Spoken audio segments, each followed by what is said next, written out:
Hello friends, എല്ലാവർക്കും എൻ്റെ പുതിയ വീഡിയോയിലേക്ക് സ്വാഗതം. അങ്ങനെ ഞാനും തുടരും സിനിമ കണ്ടു. ഒരുപാട് വൈകി ആണ് കണ്ടത്. എനിക്ക് സമയം കിട്ടിയിട്ടുണ്ടായിരുന്നില്ല കാണാനായിട്ട്. പക്ഷെ ഞാൻ കണ്ടു. ഞാൻ കണ്ടത് ഇന്നലെയാണ് കേട്ടോ. എനിക്ക് ഭയങ്കരമായിട്ട് സന്തോഷമായി. ഭയങ്കരമായിട്ട് എൻജോയ് ചെയ്ത് ഞാൻ കണ്ടു. എന്ന് വെച്ചാൽ ഭയങ്കര ഫാമിലി ഡ്രാമയൊക്കെ എന്ന് മുമ്പ് നമുക്കറിയായിരുന്നു. ശോഭന മോഹൻലാൽ ആ ഒരു കോംബോ തിരിച്ചു വരികയാണ്, ഒരു പെയർ തിരിച്ചു വരികയാണ് എന്ന് പറയുമ്പോൾ നമുക്കൊരു സന്തോഷം ഉണ്ടായിരുന്നു എനിക്ക്. പക്ഷേ അത് അവിടെ നിൽക്കട്ടെ, ആ പേരിനെ കുറിച്ച് ഞാൻ പിന്നെ പറയാം. പക്ഷേ എനിക്ക് ഈ സിനിമയുടെ ഒരു കാര്യം മുമ്പേ തൊട്ട് ഇപ്പോൾ ഈ തുടരും എന്നുള്ള മൂവി രജപുത്ര ഫിലിംസ് ഇപ്പോൾ പ്രൊഡക്ഷൻ വന്നിരിക്കുന്നത് രഞ്ജിത്താണല്ലേ. രഞ്ജിത്തും പിന്നെ ചിപ്പി നമ്മുടെ ആക്ട്രസ്, അവരുടെ ഹസ്ബൻഡാണ് രഞ്ജിത്ത്. ഒരു തുടരും എന്ന സിനിമയെക്കുറിച്ച് പറയുമ്പോൾ നമുക്ക് പ്രധാനമായിട്ട് പറയേണ്ടത് അതിൻ്റെ രണ്ട് കാര്യങ്ങൾ. ഒന്ന് അതിൻ്റെ ഡയറക്ഷൻ, രണ്ട് സ്ക്രിപ്റ്റിനെ കുറിച്ച് പറയുകയാണെങ്കിൽ ഒരു രക്ഷയില്ലാത്ത സ്ക്രിപ്റ്റാണ് കേട്ടോ. അതുപോലെ അതിൻ്റെ ഡയറക്ടർ, ഞാൻ അദ്ദേഹത്തിൻ്റെ ഒരു പടം പോലെ ഇതിന് മുമ്പ് കണ്ടിട്ട് എനിക്ക് തോന്നുന്നു അദ്ദേഹം 2 പടം ഇതിന് മുമ്പ് ചെയ്തിട്ടുണ്ടെന്ന് തോന്നുന്നു. സംസ്ഥാന അവാർഡൊക്കെ കിട്ടിയിട്ടുള്ള ഒരു സംവിധായകനാണ്. അപ്പോൾ അദ്ദേഹത്തിന് എന്തായാലും നല്ല സിനിമകൾ ചെയ്യാൻ അറിയും എന്ന് നമുക്ക് എന്തായാലും ബോധ്യപ്പെടുമല്ലോ.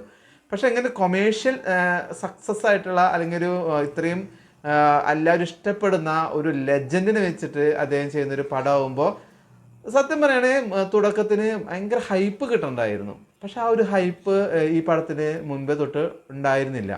അതെന്തുകൊണ്ടാണെന്ന് വെച്ച് കഴിഞ്ഞാൽ ലാലേട്ടൻ്റെ ഒരുപാട് പടങ്ങൾ ഫ്ലോപ്പായിരുന്നു. അതിനുശേഷം എല്ലാവരും ശ്രദ്ധ എന്ന് പറയുന്നത് പൃഥ്വിരാജ് സംവിധാനം ചെയ്യുന്ന ആൻ്റണി പെരുമ്പാവൂരിൻ്റെ പ്രൊഡക്ഷനിൽ വരുന്ന എമ്പുരാനിലായിരുന്നു. ഒരു വലിയ ബഡ്ജറ്റ് ചിത്രമായിരുന്നു അല്ലേ. പാൻ ഇന്ത്യൻ ലെവലിൽ ശ്രദ്ധിക്കപ്പെടുന്ന ഒരു ചിത്രമാണ്. എല്ലാ മലയാളികളും മാത്രമല്ല, എല്ലാ ഇന്ത്യക്കാരും ശ്രദ്ധിച്ചിരുന്ന, അതിന് ട്രെയിലർ വന്നപ്പോൾ പോലും വളരെയധികം ശ്രദ്ധിച്ചിരുന്ന ഒരു സിനിമയായിരുന്നു എമ്പുരാൻ. അപ്പോൾ ആ എമ്പുരാനിലെ ശ്രദ്ധ കൊടുത്തപ്പോൾ തുടരും എന്ന മൂവിയെ കുറിച്ചിട്ട് ആരും അത്ര ശ്രദ്ധിച്ചില്ല, അതിന് അത്ര ഹൈപ്പ് ഒന്നും കൊടുത്തില്ല. ഈ ഹൈപ്പ് ഇല്ലാതിരുന്ന് വളരെ നന്നായി. അല്ലെങ്കിൽ ഇപ്പോൾ ശോഭന മോഹൻലാൽ കോംബോ തിരിച്ചു വരുന്നു എന്നുള്ള രീതിയിലൊക്കെ വരുമ്പോൾ ഒരു ചെറിയൊരു ഹൈപ്പൊക്കെ കിട്ടിയിട്ടുണ്ട്. പക്ഷെ അങ്ങനെ ഒന്നും ഇല്ലാതെ തന്നെ എനിക്ക് തോന്നുന്നു ആ പടത്തിന് ശരിക്കും ഒരു റിലീസ് ഡേറ്റ് പോലും കൃത്യമായിട്ട് കിട്ടിയില്ല എന്നാണ് എനിക്ക് തോന്നുന്നത്. അങ്ങനെയൊക്കെ ഒരു ചർച്ചകളൊക്കെ ഉണ്ടായിരുന്നു. പിന്നീട് എമ്പുരാൻ വന്നു, അത് പലതരത്തിലുള്ള കോൺട്രവേഴ്സി വന്നു അല്ലേ. അപ്പോഴും തുടരും എന്ന് വരും. ഇനി അടുത്ത പടം തുടരുമാണ്. വലിയ അങ്ങനെ ഇപ്പോൾ റിവ്യൂസൊക്കെ അതിന് ട്രെയിലർ ഇറങ്ങിയപ്പോൾ തന്നെ അത്ര വലിയൊരു ഹൈപ്പ് ഒന്നും കൊടുക്കുന്നത് ഞാൻ കണ്ടിട്ടില്ല. മലയാളത്തിൽ തന്നെ ഒരുപാട് റിവ്യൂസ് ഉണ്ടല്ലോ, മലയാളം മൂവി റിവ്യൂ ചെയ്യുന്ന ആൾക്കാരുണ്ട്. ഇപ്പോൾ മലയാളം മൂവി റിവ്യൂ ചെയ്യുന്ന ഒരുപാട് നോർത്ത് ഇന്ത്യൻസ് ഉണ്ട്, തമിഴൻസ് ഉണ്ട്, ഒരുപാടുണ്ട്. അപ്പോൾ നമ്മളുടെ ഇതിൽ ഉള്ള മലയാളീസ് പോലും ഈ തുടരിന് അത്ര വലിയ ഒരു പടമായിരിക്കുമെന്ന രീതിയിലൊന്നല്ല ഇത് എല്ലാവരും അതിൻ്റെ ട്രെയിലർ വന്ന പോലും റിവ്യൂ കൊടുത്തിട്ടുള്ളത്. പക്ഷേ എന്ത് ചെയ്യാല്ല, ഈ പടം റിലീസ് ചെയ്തപ്പോൾ ഇതിൻ്റെ ഒരു കളക്ഷൻ എന്ന് പറയുന്നത് എമ്പുരാനൊക്കെ കടത്തി വെട്ടുന്ന രീതിയിലുള്ള കളക്ഷനാണ് പോയിരിക്കുന്നത്. സിമ്പിളായിട്ടൊരു ഫാമിലി ഡ്രാമയാണ്. നമുക്ക് ദൃശ്യം സിനിമയുടെ ഒക്കെ ചേർത്ത് നിർത്താവുന്ന തരത്തിലുള്ള ഒരു അടിപൊളി സ്ക്രിപ്റ്റഡ് മൂവി എന്നാണ് എനിക്ക് തോന്നിയിട്ടുള്ളത്. തുടക്കത്തിൽ കുറച്ച് നമുക്ക് ഇങ്ങനെ ഒരു ലാഗ് പോലെയൊക്കെ തോന്നി, അങ്ങനെ വന്ന് പക്ഷെ ആ ഒരു കണക്ഷൻ ഉണ്ടല്ലോ, ആ കഥയിലോട്ടുള്ള കണക്ട് ചെയ്ത് പോകുന്ന ആ ഒരു, അതാണ് ഞാൻ പറഞ്ഞത്, ആ ഒരു ബ്രില്യൻസ് ഓഫ് സ്ക്രിപ്റ്റിംഗ് എന്ന് പറയുന്നത് അതാണ്. ഒരു സീൻ ടു സീനായിട്ട് ഇങ്ങനെ സ്ക്രിപ്റ്റിൽ ഇങ്ങനെ പോകുന്നത് അത് വളരെ രസമായിട്ട് തോന്നി. അങ്ങനെ ഒരു സ്ക്രിപ്റ്റ്, അതിൻ്റെ സ്ക്രിപ്റ്റ് റൈറ്റർ എന്ന് പറയുന്നത് തരുൺമൂർത്തി, പിന്നെ അദ്ദേഹത്തിൻ്റെ ഒരു ഫ്രണ്ടും കൂടെയാണ് ചെയ്തിരിക്കുന്നത്. അപ്പോൾ ആ സംവിധായകന് അതിൻ്റെ വിഷ്വൽസ് അറിയാം, എല്ലാവരും. പിന്നെ ഏറ്റവും വലിയ രസം, വയനാട് നമുക്ക് ഉണ്ടായുള്ള ആ ഒരു ലാൻഡ് സ്ലൈഡ് ഉണ്ടായിരുന്നല്ലോ, അതുമായി ബന്ധപ്പെടുത്തിക്കൊണ്ടുള്ള ഒരു കുറ്റകൃത്യം തെളിയിക്കപ്പെടുക എന്നൊക്കെ പറയുമ്പോൾ ആ ഒരു തോട്ടിനെ ശരിക്കും പറയുകയാണെങ്കിൽ ഹാറ്റ്സ് ഓഫ്, അടിപൊളിയായിട്ടുണ്ട് ആ ഒരു തോട്ട്. പിന്നെ ലാലേട്ടൻ്റെ അഭിനയം, ഇനി അഭിനയത്തിൻ്റെ കാര്യങ്ങളിലോട്ട് വരികയാണെങ്കിൽ ലാലേട്ടൻ്റെ അഭിനയം നമുക്ക് എല്ലാവർക്കും അറിയാം. പ്രത്യേകിച്ച് ഫാമിലി ഡ്രാമയിലൊക്കെ ഇമോഷണൽ സീനിലൊക്കെ ലാലേട്ടൻ അടിപൊളിയായിരിക്കും. കഥ ഞാൻ ആദ്യം പറയുന്ന കാരണം സ്പോയിലർ, ഇനിയും ഒരുപാട് ആൾക്കാർ കാണാനുണ്ടാവും. അപ്പോൾ അതുകൊണ്ട് കഥയുടെ ഒരു ഭാഗത്തേക്ക് ഞാൻ പോകുന്നില്ല. പിന്നെ എടുത്തു പറയേണ്ട ഒരു അഭിനയം എന്ന് പറഞ്ഞാൽ വില്ലൻ്റെ തന്നെയാണ്. ചില സീനുകളൊക്കെ ലാലേട്ടനെയൊക്കെ കടത്തി വെട്ടുന്ന രീതിയിലാണ് അദ്ദേഹം അഭിനയിച്ചിരിക്കുന്നത്. ഒരു 100 പടം അഭിനയിച്ച എക്സ്പീരിയൻസുള്ള നടനെ പോലെയാണ് ഈ ഒരു ഡെബ്യൂട്ടൻ്റ് ആയിട്ടുള്ള ഇദ്ദേഹം അഭിനയിച്ചിരുന്നത്. അതിന് പേരെങ്കിൽ പ്രകാശ് എന്ന് പറ്റുവാണെന്ന് തോന്നുന്നു. ഒരു പിന്നെ അതിൽ അഭിനയിച്ചിട്ടുള്ള മറ്റുള്ള ആൾക്കാരുടെയൊക്കെ അഭിനയവും കാര്യങ്ങളും, മണിയമ്പിള്ള രാജു, ഇർഷാദ്, അതുപോലെ ഒരുപാട് ആക്ടേഴ്സൊക്കെ ഉണ്ട്.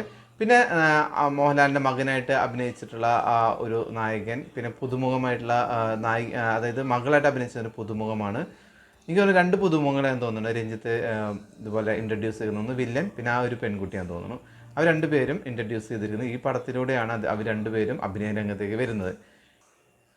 പിന്നെ ശോഭനയെ കുറിച്ച് പറയുകയാണെങ്കിൽ ഒരുപാട് നാളുകൾക്ക് ശേഷമാണ് ലാലേട്ടനുമായിട്ട് ഒരു സിനിമയിൽ പെയറായിട്ട് വരുന്നത്. അദ്ദേഹത്തിൻ്റെ ഭാര്യയുടെ റോളാണ് അഭിനയിച്ചിരിക്കുന്നത്. പക്ഷേ എനിക്ക് പേഴ്സണലി പറയുകയാണെങ്കിൽ ശോഭനയ്ക്ക് വേറെ റോളുകളൊക്കെ അടിപൊളിയായിട്ട് ഇപ്പോൾ പറ്റും കേട്ടോ. അത് പണ്ടൊക്കെ ഇപ്പോൾ ഗ്രാമീണ സുന്ദരി അതൊക്കെ ആയിട്ട് അങ്ങനെ അഭിനയിച്ചിട്ടുണ്ട്. ഇപ്പോൾ സത്യനന്ദിക്കാണ്ട് മൂവിയിലൊക്കെ അഭിനയിച്ചിട്ടുണ്ട്. പക്ഷേ ഈ ഒരു പടത്തിലോട്ട് ശോഭന വന്നപ്പോൾ എനിക്കത്ര ഒരു നല്ല ഒരു കാസ്റ്റിംഗ് ആയിട്ട് എനിക്ക് തോന്നിയില്ല. ഒരു പെർഫെക്റ്റ് കാസ്റ്റിംഗ് ആണ് എന്ന് എനിക്ക് തോന്നിയില്ല. എനിക്ക് കുറച്ചും കൂടെ ഒരു മുഖത്തിനൊരു ഇന്നസെൻസ് ഉള്ള ഒരു ദേവയാനിയോ അങ്ങനെയുള്ള ഒരു നടിയൊക്കെ അഭിനയിക്കുകയാണെങ്കിൽ കുറച്ചും കൂടെ നന്നായിരുന്നു എന്ന് എനിക്ക് പേഴ്സണലി തോന്നിയതാണ്. ശോഭന ആ ഒരു റോളിലേക്ക് ആപ്റ്റ് അല്ല എന്നാണ് എനിക്ക് തോന്നിയത്. മോഹൻലാലും മീൻ ഇപ്പോൾ അഭിനയിക്കുന്നുണ്ടല്ലോ, ആ ഒരു പേര് അഭിനയിക്കുമ്പോൾ നമുക്ക് സീനിൽ കാണുന്ന ഒരു ഒരു രസമുണ്ടല്ലോ, അത് ശോഭനയും മോഹൻലാലും ഇതിന് വന്നപ്പോൾ കിട്ടിയില്ല എന്നാണ് എനിക്ക് തോന്നിയത് കേട്ടോ.